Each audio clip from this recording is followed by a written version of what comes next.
It's a soul love, isn't it? It's not like a normal kind of ego-based or materialistic love that most people have nowadays. It's not as deep as unconditional love, but it's deep. Like, it's like when you love with your whole soul and your whole being. That's what deep love is. And something happened way back, with one of your ancestors, and an agreement was made. I appeared from a cloud of smoke, like a beam of light between the curtains, spoken into existence and only ever permanent in these verses. They tell me I'm a wordsmith. They still don't understand, and if they never really get it, then what's the purpose? I'm double the man that I was this time last year, and I'll double again. And I can bet that you got double the friends saying that I'm from a couple of ends, but I refuse to give my life. There's a question of if it's worth it. I'm far from perfect. I just want the wins to outweigh the sins, and if there's a heaven and a hell, then I'm nervous. To basically to not experience that and not connect with that deep love. And it's been carried through the generations, but because you were the one in your bloodline that's agreed to take on stuff and clear it, like to basically be the healer of all of your generations, you've agreed that. So you've taken that on. So this issue isn't got to do with anything in your current life. It's to do with an ancestor that's generations back, where an agreement was made. And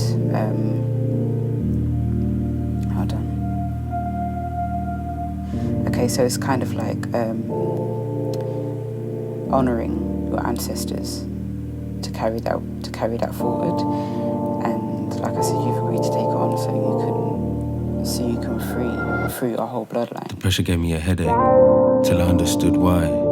Now I know the pain of a mourning father, and I've watched as the soul of a mother leaves her body with open eyes overflowing with light. When we die, it's how we open the sky. I'm kinda hoping it's tonight that these wheels come off of this stolen bike. But in the same breath, I wasn't birthed to follow the same steps. This is karma manifest, arisen from the prison to pay debts, and I said too much. Now I say less and listen more. Keep the bottoms of my feet on the floor and feel the earth's core to recognize me. I'm not familiar with the cousin of death, and so I vowed to give you everything that's left in my power until my last breath, and even past that. Because you're love, and you have love, if you have kind of like an agreement or a contract in place, how can you really truly love yourself if that contract or that agreement says that you mustn't align with that, or you mustn't have that experience again? So it gives me no choice but to change. You'll never really, unless it's released and completed, you'll never really be able to truly align with your highest, deepest self, if that kind of makes sense. The next generation needs a blessing without inheriting the curse we carry. So I promise to do the work until it more than hurts me, because they deserve the world and to experience it in its purest glory. So what came before me will leave with me. Forgive me. It's all related back to really coming home and aligning with your true self.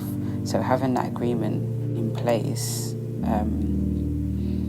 kind of stops you from truly being at that place where you can have that deep soul love for yourself and for others. I hope that makes sense. Let me know, and I'll try and explain it a bit more if not.